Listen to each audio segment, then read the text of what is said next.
get it all started. And thanks again for guys for coming. Really appreciate it. And I know it's a little rainy, so people will start trickling in, but appreciate your support of what we're doing here. And Middle East, we've gone through some of the basis of what makes us an organization, but just to give you guys a little bit of a refresher, we'll tell you, essentially we're an outdoorsman speaker series, a group that's coming to unite different outdoorsmen, be it hunters, fishermen, alpinists, mountaineers, people that just love being outside, and people that have done their whole lives, as well as people that, quite frankly, have never done it before ever, and try to find a way to bring this new energy in. And what we've done is built an arrangement where we have different types of spirits, different types of wild game served and that kind of thing to make it a nice feeling just like you would have after a really good outdoor excursion, and try to recreate it for people that have a family, have a business, and just don't get out to do a 20-day elk hunt every year like they wish they could. So really the point of making it the focus, and as we build it, our intent is to make this more of a conservation effort, to try to bring back to the thing that brought us so much joy. And people and organizations that have really shared in our pursuit of doing this the past 2 years, or different types of beverage sponsors, food sponsors, and local businesses that have been phenomenal in our journey, including Three Nations Brewery, Sincora Tequila, Maker's Mark, Whiskey Meets You Anywhere Barbecue over in South Lake, and Tito's, Henry Vodka, phenomenal supporters. You can enjoy them as well as someone else's whiskey over there as well. And in addition to our platinum sponsors, Blue Noble, who's again more an advertising group, Double M Square Ranch, and Sean Murphy, MAP and Real Estate Construction Group, RHR Oil and Gas, and Ryan Haggerty here. Summer Financial Group, phenomenal, and my personal insurance and financial group, phenomenal partners, 171 Ranch, and also Magnolia Turf, great partners in everything that they do, and so appreciative of what they have done to brought us here. Talk a little bit about our purpose, and really what we're trying to do as we continue to scale this is make this more than just this meeting here, make this trips, events, ways for us to have more conversations about the outdoors and find ways to get back. And as we continue to scale it, our intent is to find the right people. So we've had some incredible people help and support this in its growth, and as you can ask them, it hasn't been easy. It's not easy throughout the whole journey, and as we continue to scale, if you have any interest in being a part of this, be it from the basic membership to sponsorship to being a part of this and really trying to scale it as a board member, please contact me. Don't make me beg. We'd love for you guys to be a part of it. And to go right into the presentation with Jay, I had the blessing of having an opportunity to hunt with Jay a couple of years ago. Pheasant hunting with some friends up in Oklahoma. He's a hell of a shot. I was actually alongside him the whole time, and I barely hit anything, and he taught me how to do it. But point being, I'm sure you all know the fact that we're Dallas Fort Worth. He's a Cowboy legend over that period of time. He's had 3 Super Bowls. He was a part of the entire process. Got to know numerous guys, including Colorado head coaches, and just had an opportunity to, again, kind of rewrite the record books when he was there. In addition to that, a significant outdoorsman, hunting, fishing, you name it. As you can tell, bird dog training, which we'll touch on in a bit. But really, what I really enjoy is about getting to know Jay it's every once in a while you'll have a chance to get to know someone that's in the outdoors, and someone that's willing to lean in and help and guide. And I'm not surprised that he's in the bird dogs and training them, because you have to have a heart for helping mentors. And that's really the part that I really enjoy about it. As you all know, we want to be more inclusive in this organization, and he embodies everything culturally about that. So I want to pass it to him. Really appreciate you being here, Jay, and make sure you mention that tequila. It's not too bad now. Tequila? Whiskey.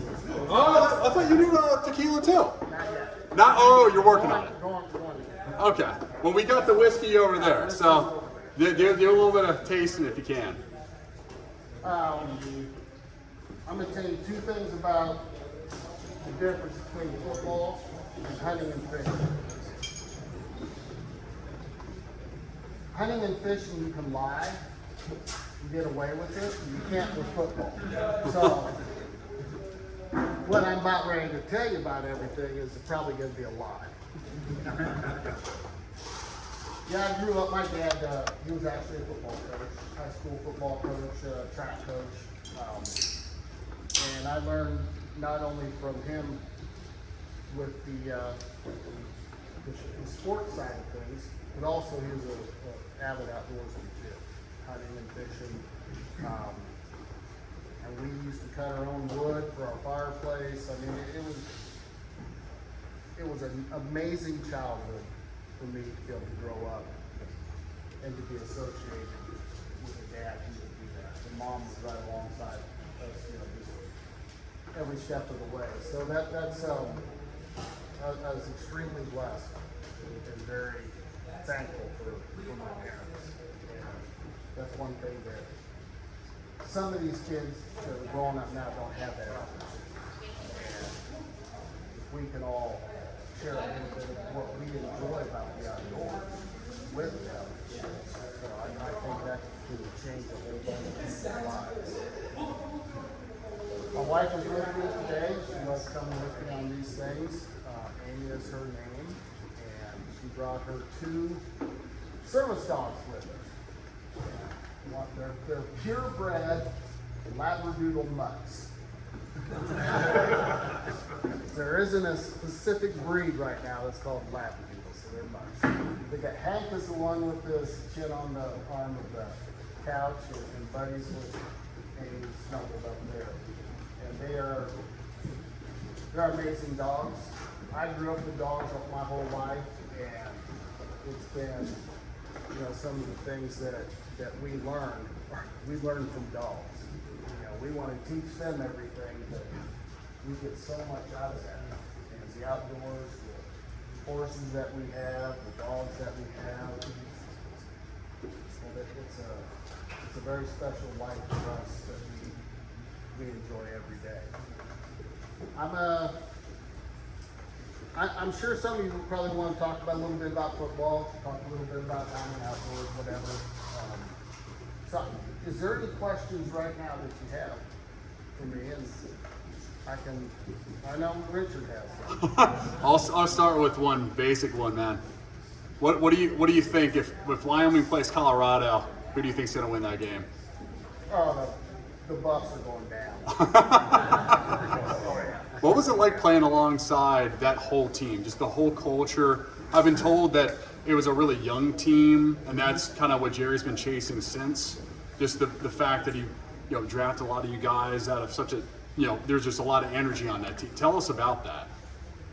Well, I was actually with the Cardinals. I was drafted by the Cardinals in 1985. This went in 3 years in St. Louis. The Cardinals were there, and then the team moved to Phoenix and went 2 years from there. And back then we were trying to redo this collective bargaining agreement, and we went on strike in '87, and this all sorts of stuff. And then we finally got something that's called Plan B free agency. Now, Plan B free agency was this. Every team could protect 37 players. And then the other 12, 15 players, however it was back then, they were a free agent. So if you were an owner of a team and you could protect 37 players, you would want to protect your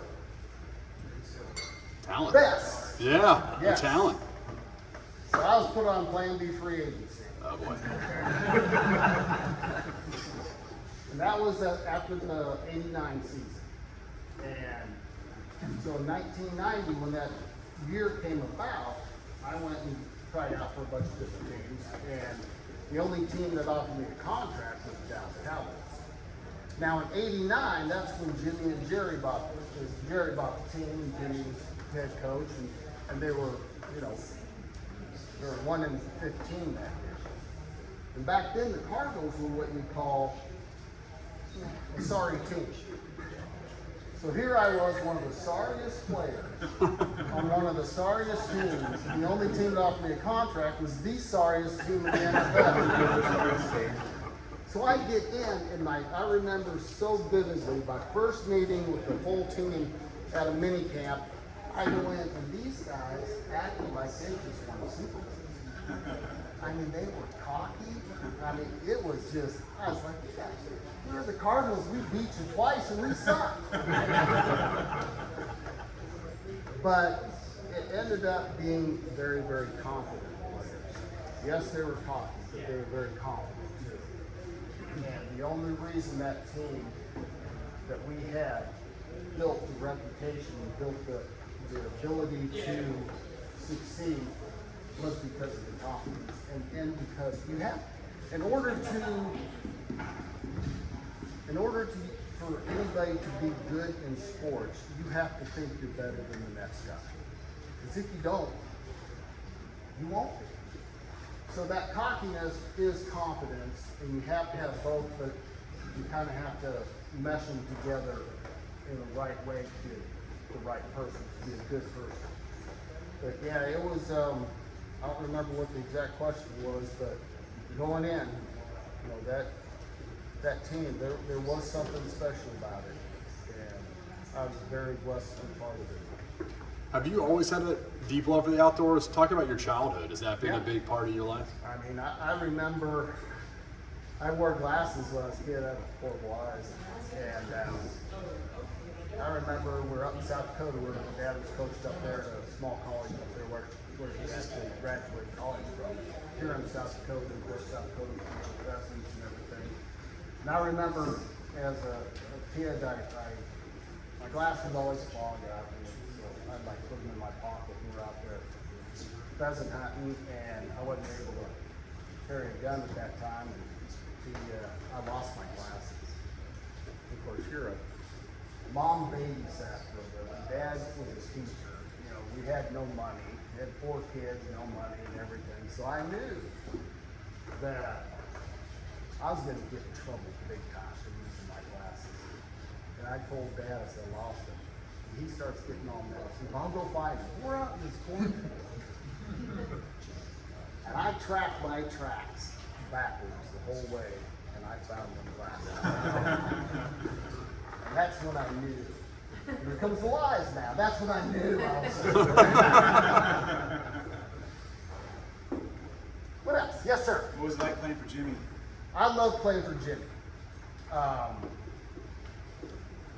He was the type of coach that knew how to put things together and knew how to talk to his team, and you thought he was talking to you directly. I mean, you're always like, oh, he's talking about me again. You know, he's chewing us out. And it's like, oh, it's me again. I did that wrong. He had that very, very unusual way. They had the perfect storm, I always call it. When that whole thing came about, about the team, the Herschel Walker trade, the Plan B free agents, you know, she came in and stuff. And so they really had he was able to, this is what I think. I don't know if it's true, but I think it's probably pretty accurate. But he would bring in players that played for him at the University of Miami that weren't good enough to start in the NFL. But he would bring them in, and those guys would play their hearts out. And I don't know, he probably didn't say this, but it was very similar. You're not going to be here very long because you're not good enough to start and to play and to really help us. I want you to come in and show everybody else this is how you got to be. Yeah. And as soon as he got somebody else that he knew he could bring in, then he'd cut them. Yeah. But I think they all appreciated what he would say. He was very, very honest. And Barry Switzer was almost too honest, which is kind of a bad thing. I mean, Barry was my favorite coach. Yeah. We talked hunting and fishing all the time. And Barry was too honest with the media. And of course, the Texas media, you know, from an Oklahoma coach, Right. Oklahoma being Barry Switzer coach, they just butchered him. It was too bad. They said, you know, that they treated him like that. When did you guys know y'all had something special?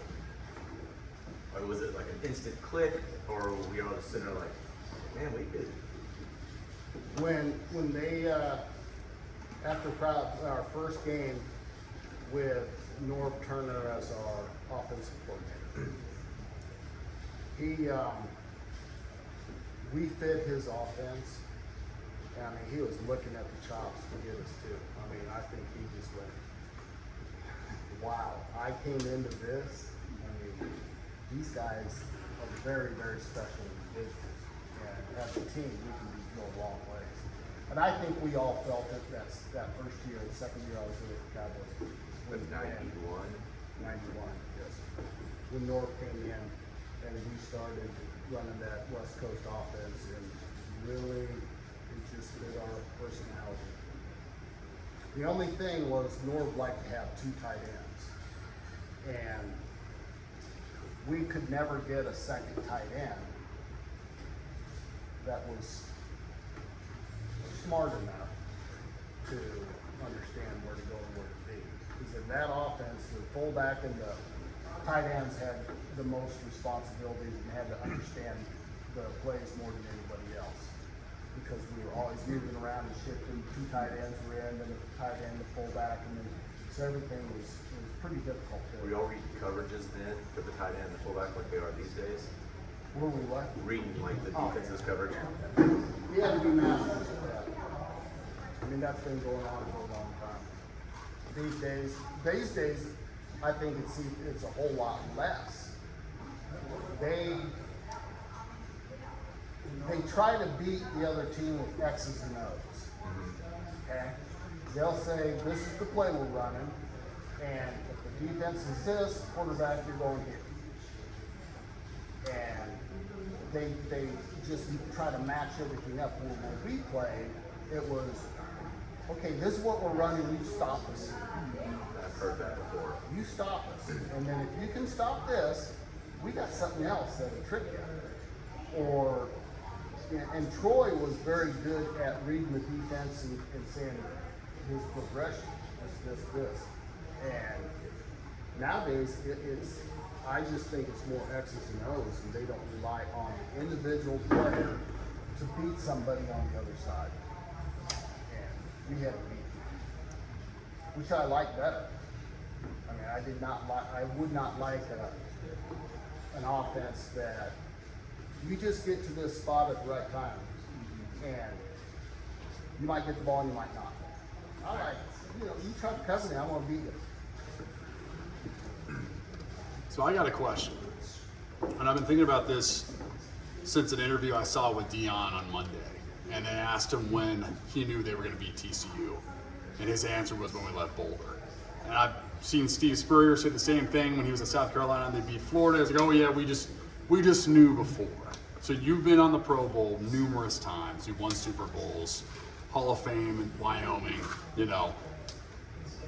What are your thoughts on that? Are you in a position where you think that's hogwash, where you're playing a game like we're all playing a game, or there is something to be said about when you go in, you're running in a sprint, and the next guy's just getting out of bed, and that is the hallmark difference, other than basic talent, that helps a team consistently win? It's obviously there's no guarantee. I mean, yes, you can have that confidence, but you're also dealing with like the Dion, he's dealing with 11 offensive players, 11 defensive players. You got the special teams going on. Any one of that thing can change the game. Block punt, no matter what, interception, fumble, whatever. When I was at Wyoming, we were playing BYU that year in Provo, and that was the year that they won the national championship. And I remember our head coach, Alvin Gate, they were just like bombarding him in the interviews saying, God, how bad are you guys going to get beaten? And he finally said, we're going to go win it. We ended up getting beat 39 to 42-39. Okay? We were on the 1 yard line late in the fourth quarter, and we ran it 4 times, and 3 out of those 4 times on film, we scored a touchdown. Wow. And every one of those officials said no. Before replay. It is on film and everything, so we should beat them. But that was an amazing game. I think there was punt return, kickoff return. Some picked up a fumble and returned it for a touchdown. I mean, just about every way you could score a touchdown of some sort. There's safety that day. just every way you could probably score.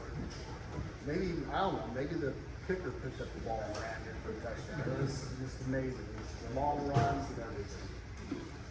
And then Jimmy, obviously, when we were playing San Francisco in '92 when we went to our first Super Bowl, you know, he said, yeah, we're going to beat them before we even got in the plane. And sure enough did. If Jimmy was the coach, would y'all beat San Francisco? I guess that was the Bears' first year. If Jimmy was the coach, would y'all have beaten them then? And I guess that was the championship or the AFC championship game, right? I don't know, did Barry fumble football? I don't know. Did he throw an Pretty young then. interception? Did he get his punt block? Those three things right there happened the first three series. And we're That's down right. we're down 21-0. And we come back, and if they would have thrown a flag on Dion against Mike Irvin, because he did interfere with them, they were scared to do it. If they would have thrown that flag, we would have had, we probably would have been, not knowing for sure, but we probably would have been. So how good was that? I mean, San Francisco goes on and beats Chargers 44-0 or something crazy. But that's how good we were that year. We turn around and come back next year. So what was it like working for Jerry? So there's I kind of enjoyed Jerry. easy access to him. Oh yeah, yeah. Jerry's always treated us very well, and you know Jerry's Jerry, and I don't think he's ever changed from day one. Yeah. Do you know that Jerry almost bought the Chargers when he was 24 years old? No. He had the money and everything, and the NFL said, nah, just a little too young going to be. They wouldn't let him buy it. He's wanted to have a team for his whole life. How long does it take players to gel? Because you know, a lot of times they'll swap them in and out, and you look at it, it's that next year. How long does it take them to really become a cohesive team? It's just all individuals. Troy and I, we were very good together. I'll tell you a little story. A lot of people ask me, what is my favorite play? Of all the plays and everything. And I said, well, it was the first year with the Cowboys and I was running the route. Can't tell you what down it was or situation or anything. I just run the regular old out route from the tight end position, and I couldn't see Troy when I looked back. But all of a sudden, I saw the ball come out. It's all these big fat offenses. And next day, we were watching film, and that play came up. I said, oh. I didn't go over to Troy. I said, Troy, did you see me? Because I couldn't even see you. He said, no, I just knew you'd do that. When someone has that much faith in you, because when you throw the ball in football, three things happen, and two of them are bad. So, someone has that much faith in you. But he has seen me do that in practice against air, against 5 on or 7 on 7, and team drills, all those drills, doing it the same way every time, all the time. Then he had that confidence and that faith in me. And that's the best way. Since then, it happened a bunch after that. But that's a special decision. So those individuals just seem to fit.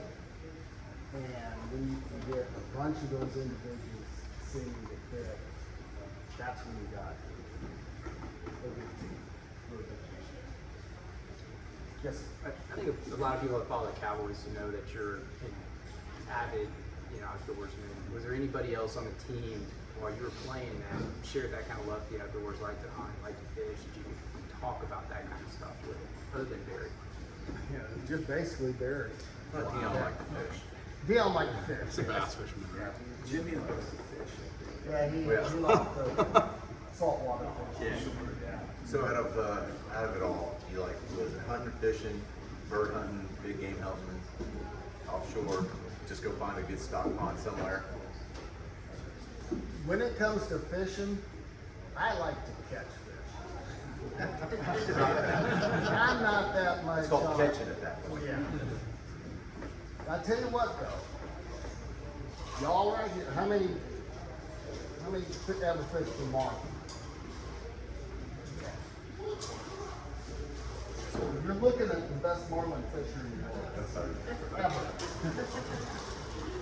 Been out 3 times marlin fish. Caught 3 marlin. First time took me 15 minutes to hook one. And second one, we went, that was actually in Mexico. What's the tourist place? Cabo. Cabo, of all places. Yeah, I mean, 15 minutes we were out there, we were fishing for sales, man, to catch it. Were they wall hangers? It was about 220 pounds. And then went down to the show in, for Cabela Sportsman's Quest. They used to host that show, and we went down to Guatemala. And I caught a 600-700 pound marlin there. And then down over in, caught a smaller one. Got another big marlin there. A few times I've been out. Got one in Cabo. Got wrapped around his beak. Took me 4.5 hours. That wasn't the bad thing. It was the drinking the night before. And when they had to turn the boat, the wind was coming in, that diesel was coming up in.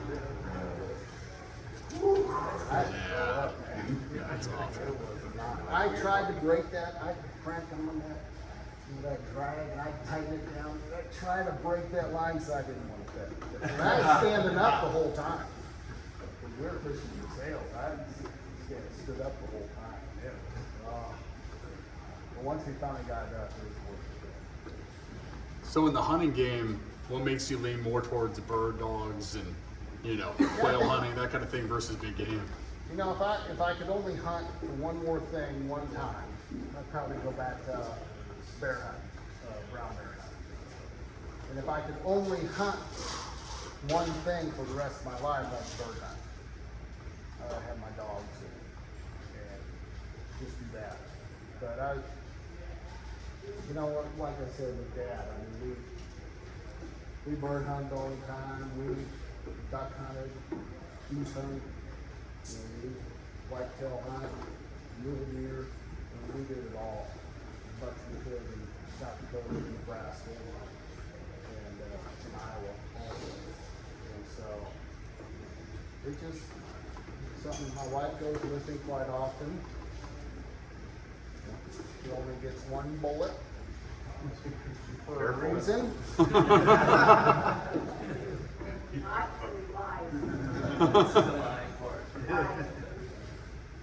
One bullet.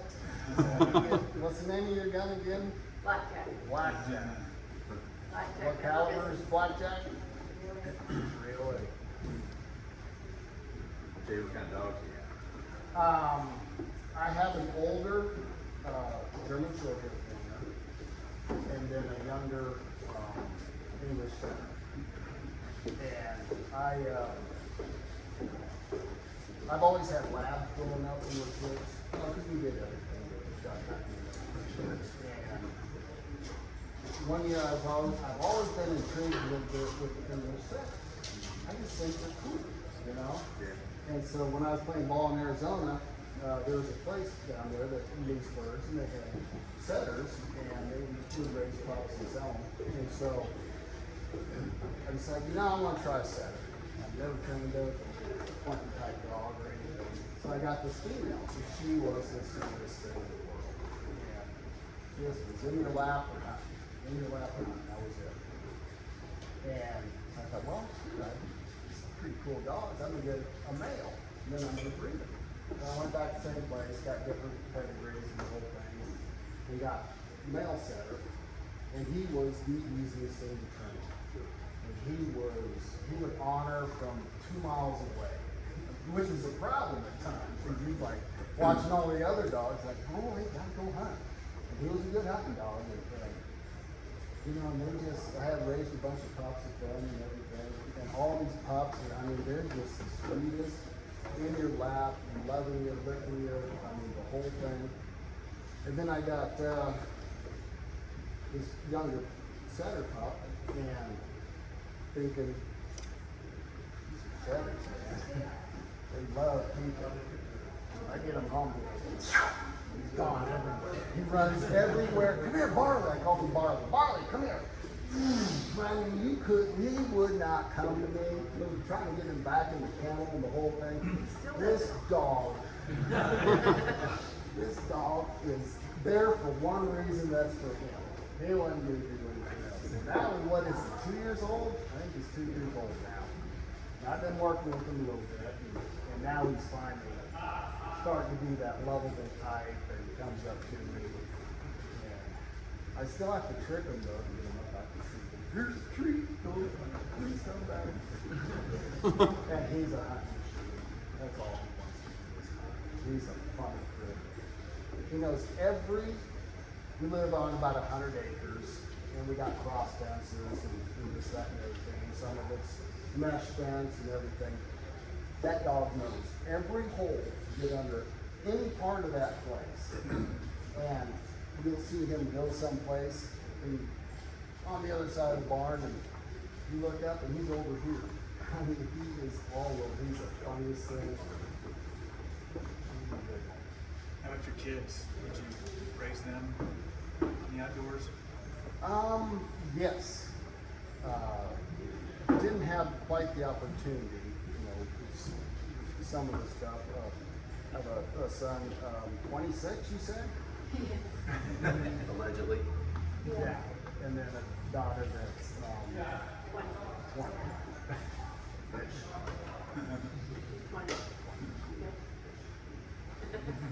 don't know how old she is.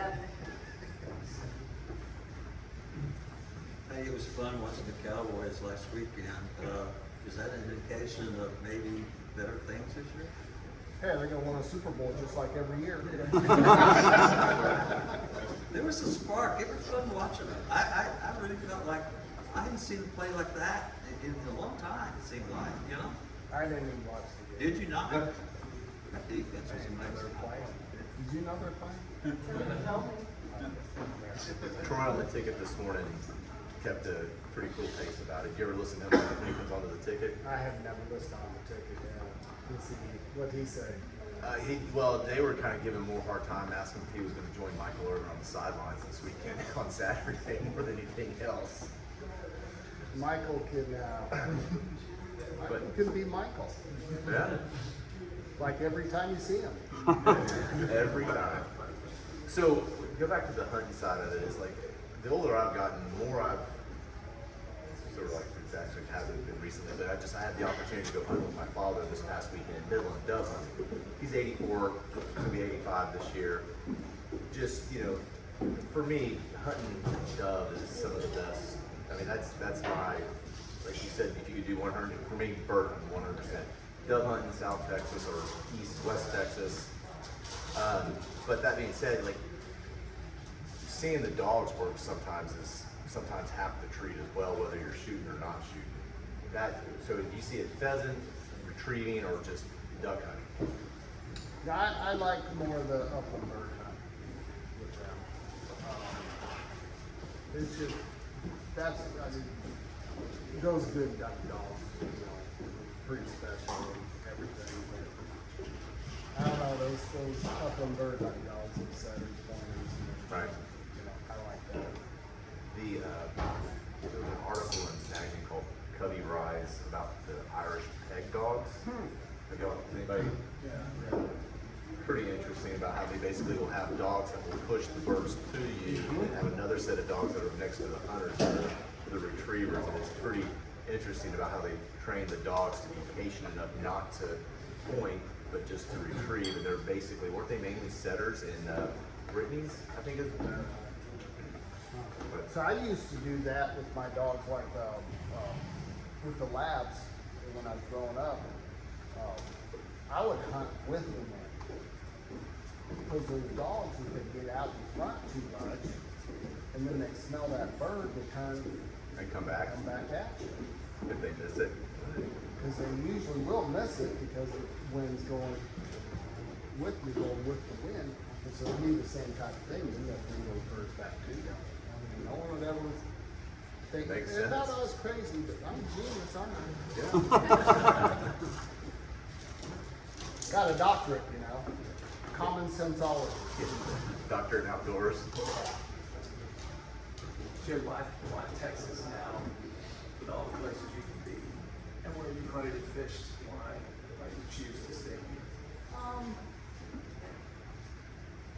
You know, actually, probably the biggest reason was I had a ranch in Nebraska, and I went back and went there and had a high fence on it, and had a hunting operation, and we did bird hunts, big game hunts, and you know, the Lord just kind of called me back here. And so, you know, I probably took God on the ranch and never leave, so we had different plans. One trip a year to come into the city today. Yeah. Actually, we had to come in Tuesday. Where were we? We're up there at Glen Beck's. Oh. Yes. Oh, yes. Mercury Studios. That is really cool. Yeah, that was Very for- historic. A lot of Probably, history. yeah, it was for Mark Lamb, the sheriff in Pima County. Yeah, he was having a little. You guys, if you've not heard of him, look him up. Was this back in the border wars, kind of before they were the border wars? With all this smuggling going on? Yeah, He's the sheriff in Arizona now. And he's running for Senate. Okay. From Arizona. Yeah. He's a good dude, man. Powerful. Such a powerful person. What got you into whiskey? We were actually hunting. Hunting line. We're in the hunting blind. It was 7 years ago now. Maybe 7 years ago this fall.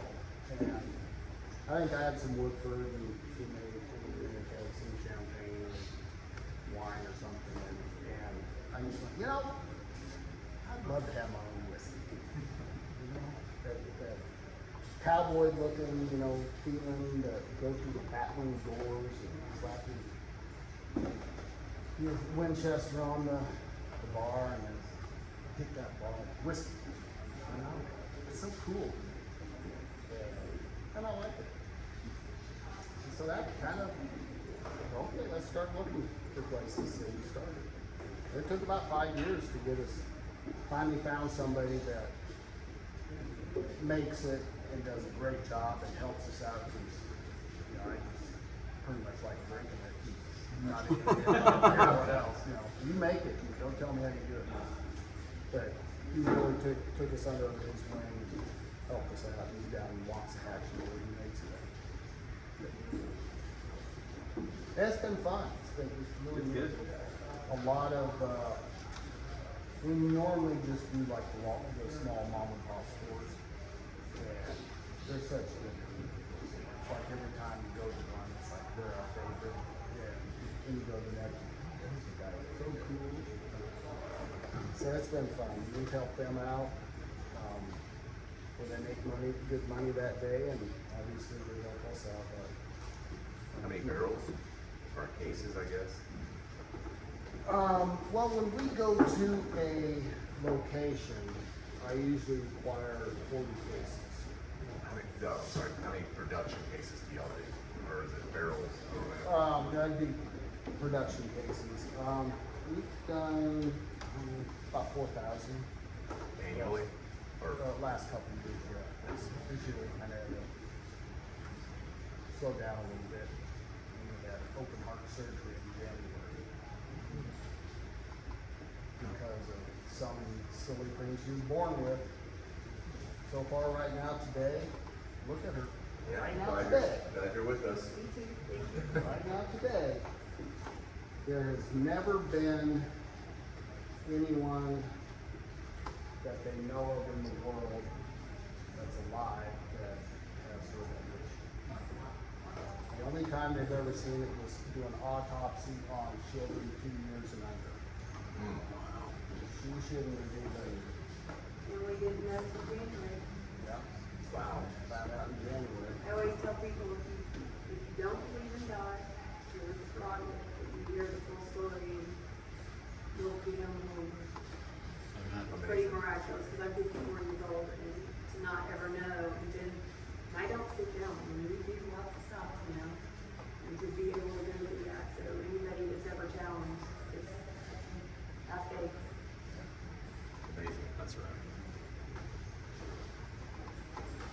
Amy, did you grow up hunting and fishing, or did he bring you into that? You know, my granddad, he was a big part of in dogs, you know, and my dad did it, and I didn't. I mean, I collected, and so it wasn't one way or another. I respected the sport, you know, and I know I respected the sport because I loved my granddad, my dad, and then so when he taught me how to hunt and taught me why, you know, there's so many people that judge it, and they don't know that when we use, and we use every single aspect of an animal.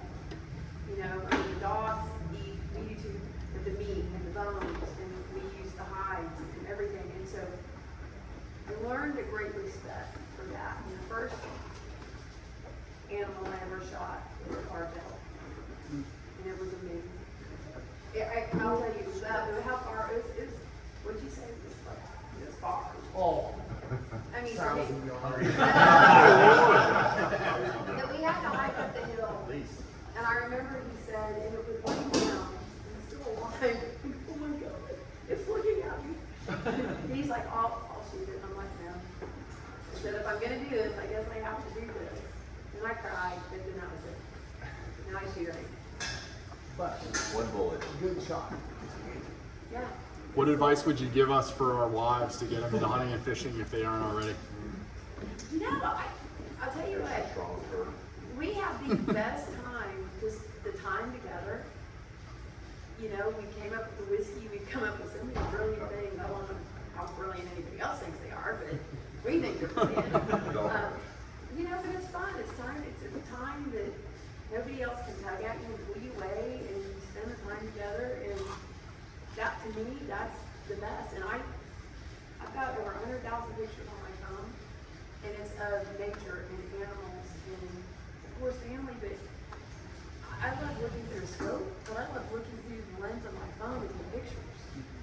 And so, you know, the picture on his whiskey bottle is not my fault, because the person that printed the label did not do the right coloring, but I'm the one that did the picture. And so we do a lot of things. It's a time spent together, you know, and nobody can take that away from you unless you give it. How many times have you dropped your gun and your phone at the same time when you saw an animal? Okay, I get excited, okay? The time that you're talking about, although I did do that last time. We were looking for the red sheep all day long. Got to give up and sitting in the lawn, the hill. All you can see is that hill. Not right, not left. That hill. Got to clear it, and then both of them come down. I got so excited, I jumped in the shower. I know. Did you get the sheep? Did you get it? Yes, he's usually on my wall. What was it? What were you hunting? Red sheep. What's a red sheep?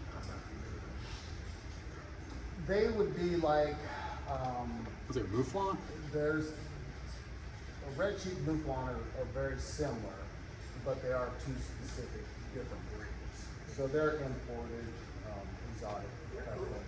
And actually, the red sheep will have a lot bigger horns, bigger curls than a mouflon. Mouflon's about the smallest sheep breeds that they really have. But their horns look like bighorn sheep. So they do a double curl, a triple curl. They're not like the Texas dog. Raleigh stuff. They're more like desert bighorn, the Gaul sheep. So they'll just do one full curl or curl. I guess. Audads don't even have a full curl really. So close up. So that was, Where was that? it was out Buddy's Ranch, up by south of Sweetwater, Blackwell. Drove to see water on Sunday. Just go straight south of there, about 34 miles.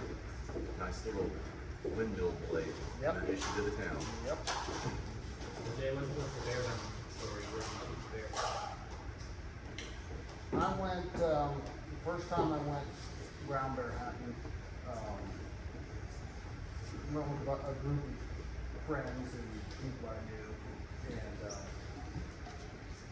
we hunted, what, 16 days, I guess, and never did get a bear. And this is in Alaska, and so then you could apply for the next year, if you didn't get one.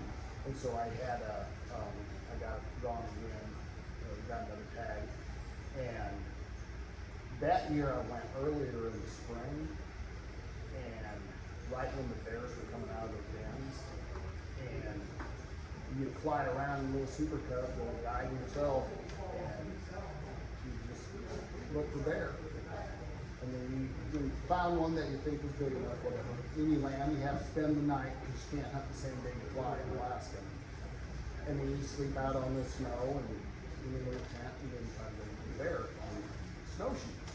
There's about 4 or 5 days of snow on the ground still. And this bear we saw 7 days in a row. And we tried to get on him a couple times, and he was sure big enough.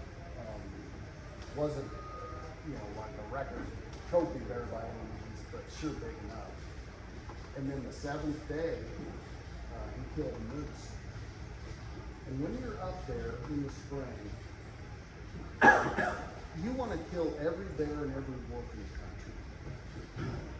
Because the moose live on twigs all winter long, and when the bears come out, they can, if there's deep snow, the bear can outrun the moose. So the moose goes to the riverbeds. And in the riverbeds, the wolves could catch them. So these animals that are eating twigs all winter long are now having babies and calves, and the bear can get them, wolves can get them. I mean, you want to kill every one of them. And so finally he kills this cow moose, and we land, and we're probably a mile away from where we killed it. And we get up the next morning and don't really, we're in any hurry, because he knows that once you get bears kill a moose, they're gonna stay on it. They won't. Are you will float not- plane? Yeah. Float plane? No, there's on skis. Okay, skis. Yeah. And so we get up and make coffee and have some breakfast, get our stuff together and put our snowshoes on, and we walk, I don't know, close to a mile. And my guide turns around and he says, okay, now just kind of watch our six, because that bear's probably heard us for the last couple hundred yards. So, yeah. Super Bowl kickoff? No. Nothing? Higher? Yeah. I'm not kidding. I could barely walk. I was so scared. And I was shooting a 358 STA. STA stands for Shooting Times Alaska. So it's a 35 caliber with 220 grains. It comes out about 39, almost 4,000 feet per second. So it's a big, tough, big bullet, strong gun. And I'm scared. We go about 100 yards, and how I went that 100 yards, I don't know. That at 100 yards, I went, bring it. Completely changed. Bring it. I ain't killing anytime. It doesn't matter where that bear's gonna be, I'll kill it. And so I was ready then. So we got about another 300 yards. We get up, and there's a clearing. It's about 17 yards wide. And then there's alders. There's real thin trees up there. And that bear started barking at us. He was about 40 yards away. 40. 40. But you couldn't see him. And the guy's looking at me, and I'm kind of looking at him. And he's like, well, we're here, you know. No way out now. Showtime. And that bear would come charging. He barks and he grunts and everything. And okay, now we can finally see him. And he'd kind of do another fake charge. I said, Brent, it didn't matter to me. I was like, no problem. And there was one spot that if he went to the right, or to his left, our right, probably to try to get around and get downwind from us, there was just an opening. And he was kind of looking at me, you know, I'm on this side of the guy, and you know, he saw me bring it up, and he was probably 20 yards away. And of course, the last thing you want to do is wound the bear. So last thing. And so they always just tell you that break their front shoulder, and then they'll do some rolling and try to, you know, get at what is hurting them, you know, paw at it or bite at it, and then you have time to put some other bullets in. And so, when Your he guy got to has a that little 357, right? 358. No, your guy has a 357 handgun at his side. No, they don't. Oh, they don't use handguns. No, he has Bear a. spray. No, he has a gun. He's got his Okay, fists. he's got a He's got a 357 knife. side piece. Yeah. No, they don't. That's too small for bear. He's. What was he shooting? I can't remember. But it was real equivalent to what I had. So anyway, I take a shot at bear, break that shoulder, and he goes to roll, and we just unloaded. And I shot 4 times, he shot 4 times, hit him 7 times, and one of the bullets, after we finally went up to him, was scary, but one of the bullets went right on his snout and up on top of his head, and he just ricocheted off. You could just see the bullet mark in there. So we go up to him, you know, and it's like, okay, you go first. You go first. And we're pretty confident he was down, but yeah, that was pretty amazing. So then we went and reenact the kill on the moose. And so we went to the carcass, and the bear was probably 40 yards away when he started running from where the moose was. He was kind of at this angle. And that moose ran about 15 yards before it was killed. So when the moose started running, when the bear started running, and obviously the bear was probably first.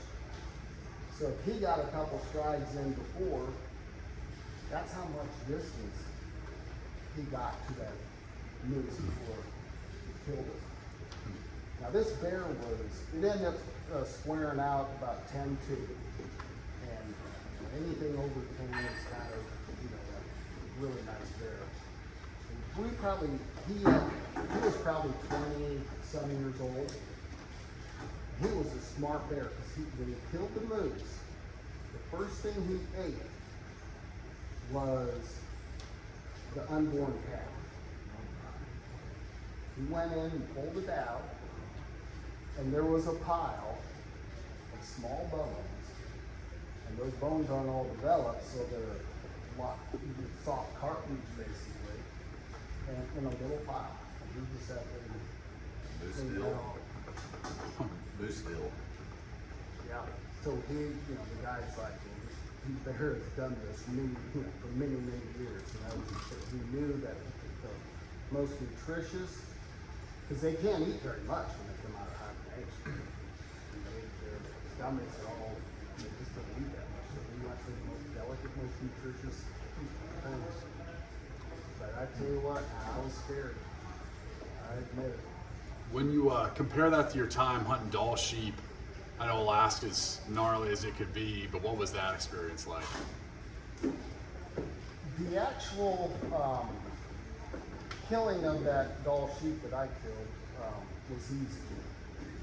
Leading up to it was not. Yeah, well. It's like mountaineering. Yeah, it was a horseback hunting. It was actually Northwest Territories. But with another buddy of mine that was a guide, and so we packed in. There was 3 of us hunters, 3 guides, a cook, and a couple helpers. And they had these big horses. You know, they're half quarter horse, half draft horse type things, and of course they don't move very fast. And there's a string. We have a string of 40 horses, and I've never done a backpack in on horseback hunting. So I didn't know, you know, did they tie them up, one another, whatever. And nope, just let them, they just fall on mine. So my buddy plays a trick on me, because he knows I've ridden, no one else, you know, they say they ride, but they're like, yeah, they've ridden when they're, you know, a trail ride on the beach. He's 12 years old. So he goes, all right, kid, go get on your mount and go down there, because these horses kind of know where we're going. They know where the spike camp is. And they're going to go start going down there. And when they got all the pack horses all packed up, they start cutting them loose. They're going to start going down that way. And so I'm down there, and I ride cutting horses. So I'm thinking, this is easy, you know. They start cutting these horses, and they come. It is a stampede, you know. They're bucking. They've been fresh, you know. They've been sitting in a couple weeks there from one group to the next, and they're bucking and playing, and they're coming out and quit, and you're trying to get them back. And so big one, go over here, okay, and turn around and go over here. I'm getting nothing. One of the guys is an Indian, and Arnold was his name. I ended up signing my cowboy hat and giving it to him. He was a great guy. So they get about half of the string cut, and there's probably 20 horses, you know, just bucking and running over it. And Arnold goes, "Hey!" Every one of them goes, and stops. Stands there. They all get the rest of them cut and walking by all these things. How was that, Jay? We knew this was going to happen. But all Arnold had to do was that one voice. Oh, another time, horseback hunt. There's Superstition Mountains in Arizona, mountain lion hunting. And this, anyway, we shot it all shoot. Yeah. There was some harvest in there somewhere. This is about, It's on the wall. dogs too. So we go up with this guy that was hired by the state of Arizona to put collars on mountain lions so they could track them. We went up there, messed around with them. You know, we spent 5 days up there in the Superstition Mountains, and they had a couple of mules, you know, that they ride, some horses, and then they have these string dogs. And they have the male dogs. There's about 20 of them, and these dogs hadn't been hunted for a week or so they're real fresh. And then they have the females over here. They have them all tied up. They got their little boxes and everything. And then they had a litter of pups. And so they dogs, you know, they get them all out of their trucks and their trailers and everything, and they tie them up. And we put our tents up, and that night, all of a sudden, every one of them dogs, just 40 dogs, just going at it. And all of a sudden, about 15 minutes later, the guy who owns dogs from the outfitter, hey! Dead silence. And them dogs would listen for him snoring. And the minute he would start snoring, so we got absolutely, he could sleep through it. We got no sleep, get up, go hunt that day, and I think we turned out the females. And then he'd let the pups run with us. And the pups would just run all the time. And they'd run off over on a rabbit, you know, and start barking and banging and all sorts of things. And then they'd go on something else. And there's a cat over there It's like a long-tailed cat, and I don't remember what they're called. It's only about that big. And the young dogs that were in the group with the females, they would get on one of them cats, and they'd start baying it. And then the older dogs would kind of listen, oh, that's one of the young dogs. They wouldn't even pay attention to it. And at one time they had a gal out there from the state that went with him to make sure he was doing everything right. And he put shock collars on the dogs, and they treated them things, and he shock collared them and get them off that cat. And she was like, what was that for? Well, they treat the wrong thing. You don't want them to get these things. We're at the mountain lines. We own the mountain lines. And she's like, well, that's just cruel. Okay. So we go to the next one. Another dog gets on him, so he doesn't shock it. They treat this thing, and those cats will go up in there, and then when they decide to come down, they just come down. Those dogs just go fighting, and the cat just goes down to, knows it's going to die, just goes down and starts picking the dogs up, with sharp claws and everything. And so they get up there and get their horses. They get to and this cat comes down, and he starts pulling dogs off and beating on them.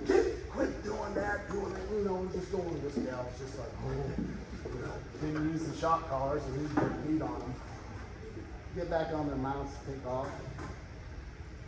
All of a sudden, one of those dogs goes after another one. It's one of the younger dogs, and not the other older dogs, so he knows what it is. And that gal goes, is that another one of the cats? Shock him! Shock him! Shock him! Shock him! Sorry. Freaking him out? Like, oh, that beating was way worse than that shock collar. So we get back, we get a cat that day, and we get back at night and strolling in. And so that night, only half the dogs, the male dogs, now are barking and baying all night long. So we got a half of these loud. And then the next day, one of the pups, we take off, and one of the pups was the runt of the litter. And his name was Rawhide. And Rawhide at night would sleep by the fire. And it was inevitable he was going to roll over again, and then his ear was going to flop in the fire. I mean, it was like, we're betting on it. All right, come on, Rawhide, roll over one more time. Flop. And that little pop-up litter is that likes the whole way around. Usually I'll get back. We never did get a cat, but that was an amazing experience. Them dogs, he knew every one of them dogs. We did get an old scent. One of the older dogs bayed, and he knew which one it was. And then all the dogs were to that one spot. It was amazing watching them dogs. That was so fun. What type of breed? The big coon dogs? Mutts. Mutts. Yeah. He's been breeding them forever, and they're just most different types. Dialed in. Yeah, it doesn't matter what pattern it is. I mean, they're every one of those things. What on that same topic, like training so many dogs over the years, what are the things you try to look at when you're selecting pups? Unless, I mean, naturally, maybe natural births that you're a part of, but if you've got the opportunity to select a pup, what do you look for? And then also as an add-on, what are kind of the critical parts of the training process that you're like, all right, this we can't screw up? Like, there's plenty of other pieces, but the thing that you're always using as kind of the mantra throughout the whole process to make sure he's well trained. To me, when I go pick out a pup, and you got they're 8 weeks old or 6 weeks old, above, whatever, it's the first instinct you have. First one that you say, that one. That's the one that I think is also. When we have these dogs, when they have pups, we are always, people are like, that's the one I want. I want this one because it looks the best. And they'll come in, and with these dogs, probably 80, 90% maybe the puppy picks the person. Because they're like, that's the one I want, that's the one I want. It's always over here, and there's always one coming up to that one. Yeah. And just keeps coming back. And finally, they're like, you don't want the one that's like licking you in the face and won't let go, and will never leave you, and it follows you around. Because that's what you want. So that's usually, for me, when I'm picking out a pup, it's that very first instinct. And I always tell, I've told it to a lot of the people that come and pick out a pup for a service dog. My first dog I ever bought, I had paper out, and I saved up my money, and I was going to go buy this black lab, male black lab, and the biggest one in the bunch, and that's what I was going to get. I saved up my money, like $250, and this is back in the mid-70s, and I go there, and the smallest yellow female is the one I end up with. It was like, that's her, you know? And so, and she was a sweetheart, easy to trim. And I think when you do that, when you see that one, that first instinct, then you've already made that attachment to that dog. And that dog, now you're going to accept that dog who it is. And you're going to let it get away with stuff, and yet you're going to want it to be as best as it can possibly be. And so, it hasn't failed me yet. But the biggest thing, a great hunting dog is one that will listen. Because I've been out, I've guided many bird hunters when I was up there at the ranch, and people who brought their own dogs, they say, absolutely, bring as many as you want. And the dog that ruins the hunt isn't the one that can't find a bird. It's the one that finds every bird. Just like my Barley, he'll find every bird. And he's much better now. But my biggest thing would be, I take him out, and we're going this way, and I simply turn around and go that way. And I call him, come on, let's go this way. And eventually, they start hunting with you, and then eventually, even more, they'll start hunting for you. And that's what you want a dog to do, is hunt for you. This dog here, he was sleeping, he was over here, now where is he? Something's probably going on with Amy right now. And so he's kind of starting to alert her. And so, take a dog everywhere you go. That is the easiest way to train a dog. You take them everywhere. In fact, I had, just before I got, it was actually, I had those setters at that time too, but I also had 2 yellow labs, and I'd breed them. And one was just an average, 60-pound female, just as sweet as can be. Teal was her name, and you look at her wrong, and she's like, I'm so sorry. And then I had my big male lab who could stand up and put his feet on my shoulders and lick me in the chin. Marlowe was his name, and you beat him with a 2x4. He's like, are we playing? That all you got? Come on, let's go. But I take him everywhere I went. In fact, I was one time coming home from practice, they had practice with me. It's on a Saturday, so it wasn't, we sat in the truck for them. And on the way back, there was high school girls doing car washes. And so, I had a 4-door truck back then.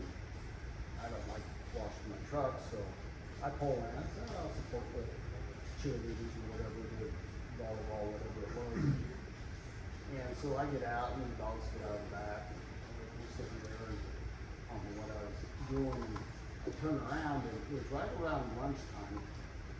I turn around, and Marlo had already eaten 3 large pizzas and was going on the 4th. So that was like a $200 truck wash.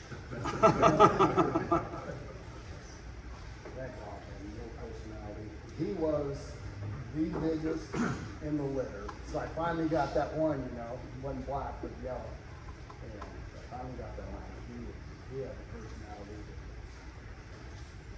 that no other dog could match. Some could be as good as him personality wise, but he was something else. He was so funny. Nothing like it, man. Are the dogs allowed on furniture or the bed or anything like that in training?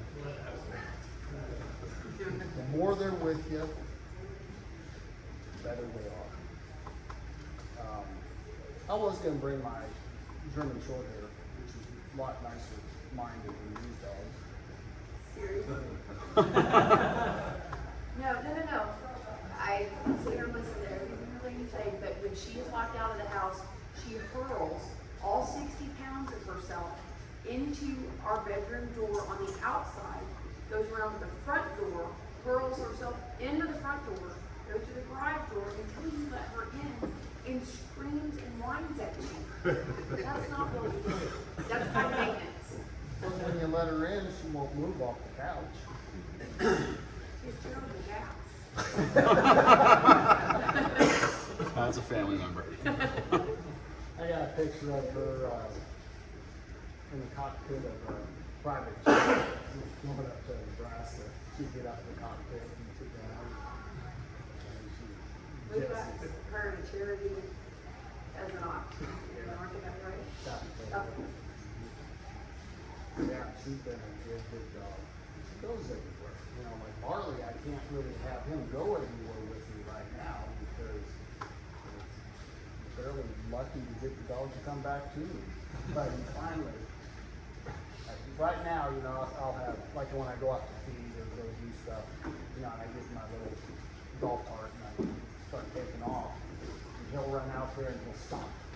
He'll look back. All right, which way you going? Which way you going? So I go this way and he'll take off. Then I'll turn around, you know, I'll go back the other way and I'll whistle at him. So he's getting to that. It's just taking him a lot longer. How do you get them gun shy? Because I've got two Vizslas, same litter, female. She hears the gun safe click. She's curled up in the dog crate. The male, he's like, where we go? One of the best things to do, if you ever can be around a place that releases birds, is, you know, if they let you, they may not, but take her to that place where the birds are, where they hold them, flight pens, you know. And that, you know, she starts seeing those birds and everything. It's just a tough deal. It's an extremely tough deal. And you have to be way off, tap gun or something, you know, shoot away from it. She already did a work from it. Yeah, I mean, she's not a big fan of it. They have, well, we were at gun range yesterday, called Mutt-Mucks, and if you could take away some of that sharp sound. It's funny because with him, he doesn't care. This one, he had a traumatic experience, so anytime he hears a noise like that, he will start shaking. And so I try not to take him to this place, but if I have to, because he has to go, I will give him some calming treats, just to take that edge off. But it was funny with him. Benadryl. Yeah, Benadryl. But with him, like yesterday, he's been Times Square, he's been airplane, subway, you know, he's been there. That is not here. But to keep him good, yesterday, and the guns were close at the clay shoot. Every time the gun would go off, I knew he was stupid. So you just keep him good with it. And so every time a gun would go off, he'd look at my hand. Gun would go off, he'd look at my hand because he knew. And so it's just repetition and it's training that expectation. And so if you can make it, like he's saying, a good experience on that dog, but you have to backtrack because it could be already in car. Just better than It can be done though. It can. Okay, so it can, you Yeah. can. It takes a lot of work. You can get your gun out at home and have treats. Get that dog a treat, kick the safety off. If they're treat driven, yeah, if they're treat driven. Then you can start doing the gun first, then the tree. Right. You'll give it, it's just like, what is it, Pavlov and with the bell? Have it like that. High quality trees. But it's, that's a very, very tricky deal. Probably with 4th of July and everything, that's not, doesn't help anything. But, yeah, you hate to see a good bird dog. Well, it's nature versus nurture, right? One of them loves it, the other one's like, of course, one of them's mom's dog, but Alpha beta, right? Instinctual. Well, we kind of started with questions on this one. I want to bounce it back to you, man. Is there anything that we haven't covered? We talked about Cowboys, we talked about football in your background, talked about hunting, fishing. What have we not covered? Anything? Sorry, I've got a last minute question. Yeah, jump in. Yeah, heck yeah. So I grew up cutting horses. I grew up with horses before I ever got into hunting or anything, and we grew up with cheap horses. Not pedigree or anything, but can you talk about the cutting horse world at all?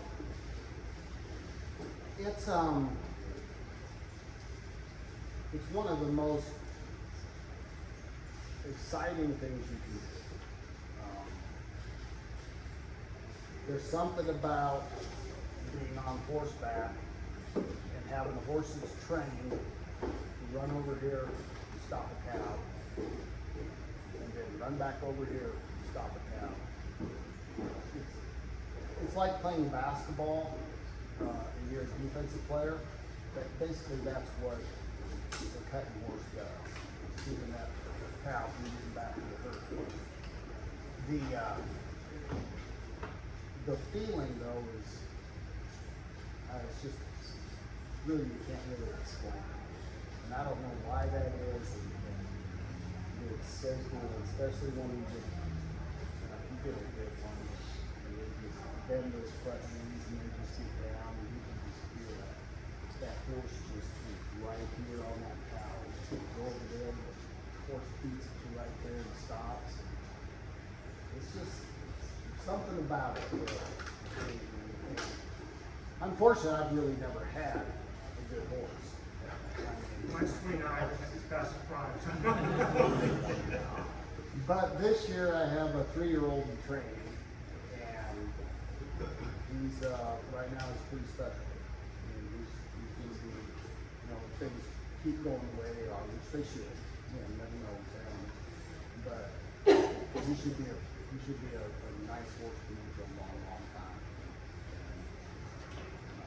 He was actually born a dummy foal. I don't know if anybody's ever heard that before, but he's either born a little premature, his brain wasn't completely developed, or maybe the umbilical cord was wrapped around and cut off some oxygen, just didn't develop the brain fast enough when he was born. But when I went out in the morning feeding them, it was still dark, and I couldn't see the mare. I saw her out there, but she was no baby by her. But she was kind of acting a little weird, and a couple other horses acting a little bit different. And when it kind of got light enough, if I went back out there, and the dogs were with me when I went out, and they started chewing on the afterbird. I was like, oh no. He was a quarter-mile away, went to my Gilman's pasture, and there's pipe fence so they could just see the call. And went all the way out in the middle of the pasture with some cows. We went out there, and the farrier was with me, just happened to show up. First time he was ever on time. And that's another story. And so he helped me, and I went and grabbed him and caught him and brought him back. And I took the mom and the baby to the vet because he wasn't nursing, he was just down the corner. And I happened to be calling another vet to check on some semen that we're getting, and told him about this colt that was born. He goes, oh, he's a dummy colt. I was like, they're fighting words. They all call my baby a dummy. I mean, I was pissed. And so finally, I kind of researched a little bit and found out that that's actually dummy foal syndrome is what it's called. And talked to a lot of different people and kind of did the Google thing for the first time in my life, and I come to the conclusion that if they are not nursing on their own within 4 days, then they're not going to be any good. So the 4th day comes around, and they're feeding them, they're milking and there and feeding them, and have tubes and everything down and IV stuff and that. Just a little shit. And so 4th day comes around, and nothing. So told the vet, well, tonight why don't you just put him down, give him the rest of the day. And that night he goes, well, the mare's so easy to nurse. I mean, she's just so nice and good and calm. Well, if you want, why don't you just come get them and, you know, you feed them for however long you want. You have to feed them every 4 hours. I said, yeah, I'll do that. So I was gonna go pick him up the next morning, and that night he started nursing. So you know what I call him? Dum Dum. Everything that year got double names. And Amy had a 3-year-old the same year. She had one of her colts, and he was windswept, so his back legs were kind of very spread out. So you just kind of keep him up in the stall, and they start coming back together, and you know he's going to be fine. So normally I like to keep him faster, better for in there, you know, just relax everything a little bit more. But him, he managed to let me in the stall, and every time I go in there to clean the stall, he just started bucking away. So I call him Buck. Well, my trainer absolutely hates Dum Dum. And her trainer's like, I ain't calling him Buck. So now he's bucking. And my 3-year-old is just so sweet. I mean, really very good at his job. Loves to cut. All super powy and just really wants to get down. And hers, Buck, is one of the gentlest things that the trainer has. I mean, as a 3-year-old, you don't really, you just never know what they can do, what they're going to do. And both of ours are just so mellow and so sweet. And Amy ended up 3 weeks ago, went up to NSDA, which is the big horse show for her industry. It's a World Championship. She actually rode him in there and ended up getting 3rd. Nice. You are starting to crack. Yeah, it's more about just being back on this again and winning my life rather than trophy. That's when I didn't pass out the first direction, it was about to happen. And it didn't, so it was just like. Very cool. I think we've covered pretty much all the categories now. That's awesome, Jay. Well, thanks again for coming in. It was great hearing the stories. How you get your wife to go? Yeah, I did. You want to know how you stay out of the doghouse? Hey, I'm all ears. I feel it's not just me either. I don't need to hear this. No. You know what? Just always invite her. Yeah, Because if she says no, that's on her. But if you give it up to Yeah. you, just bring wine. yeah. If she wants to go, get her done. You're good. And that's definitely the theme I got to start using. I just got to get her to come to Key West next time. That's not as easy as it looks, but no, that's awesome. Well, just a couple final thoughts, and you guys can jump into. But point being, I appreciate you guys being a part of this. This is awesome. What do you guys think? Great. Thank you. Pretty good. Awesome. Well, again, what we've done is put together the entire set for next year. Let me see if I can. So we set up the entire arrangement for next year in terms of all the different cedars.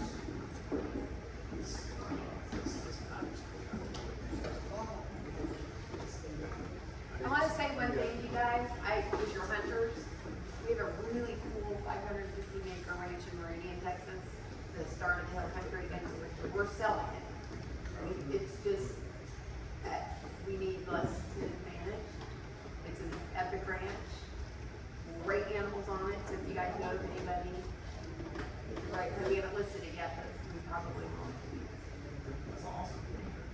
if there's ever moments like that, you guys are trying to, be a part of a hunt or looking at a ranch or whatever, always feel free to voice it when we're here. We'll mention that too. We may even look at that as something we can do next year too. But anyways, as a final thought for next year, you guys probably can't see this, but Yako we have coming up here in November. He was a Seychelles fishing guide. He's got some insane stories. We've got Steve Hallenbach, adult sheep guide. Fred Eichler, I don't know if you ever knew Fred. He's harvested almost everything in the big game world with a longbow. He guy's a freak.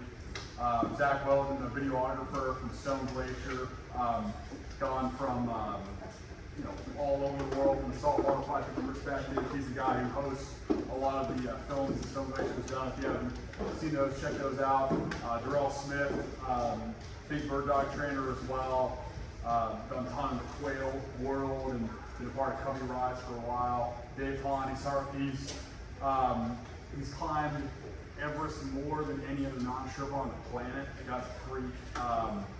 We could barely even we were trying to get him this year. We couldn't even get him because he's been, mountaineering consistently the entire year. So he's crazy. And Simon Gosworth, probably the most famed steelhead fisherman on the planet. Like everyone in the fly fishing game is familiar with him. If you guys, want to jot those down, check them out. But as a final thought, for next year, I mentioned at the board, I mentioned about sponsorship. If you guys have any interest in getting involved, would love for you to be a part of it. Naturally, we've got the speaker set as we've kind of arranged it, but if you have any suggestions on the format of this year, we've heard topics about like timing or should we have food or what, different venue changes. Any and all feedback, this is a great time, not just today, but like in general, a really good time. So wasn't that good? No. Let's make sure he's out of the room first. Dave was kind of our lead speaker for the whole year. Next year, we don't really have any real celebrities, so we're kind of missing that. But point being, in terms of feedback on the course of the year, format and stuff, funnel to me. And again, if you guys want to be involved, would love to hear it. So thanks again for everything. Enjoy some food. The food's probably cold now, but enjoy that. Enjoy some drinks. We'll close up at about 6. And thanks again.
Is it okay to have?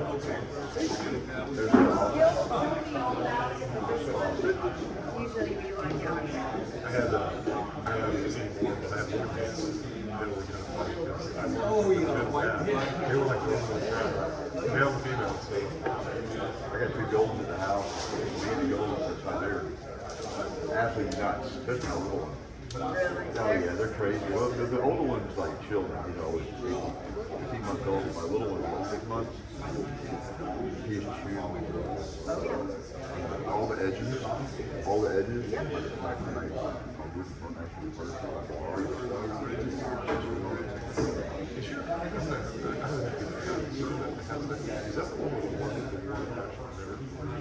So, no, it's weird. So, it's called anomalous left coronary artery. Anomalous left coronary artery. So they went up and figured it out, which is, I mean,